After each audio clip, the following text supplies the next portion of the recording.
drain the gear lube, position a clean drain pan under the gear housing and remove the fill and vent screws with gaskets from the gear housing.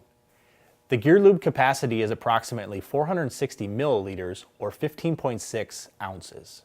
When refilling, we recommend Mercury Premium or High Performance Gear lubricant. Place the lubricant tube into the fill hole and add lubricant until it appears at the vent hole.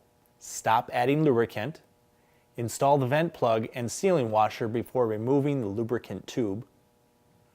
Remove the lubricant tube and install the cleaned fill drain plug and new sealing washer.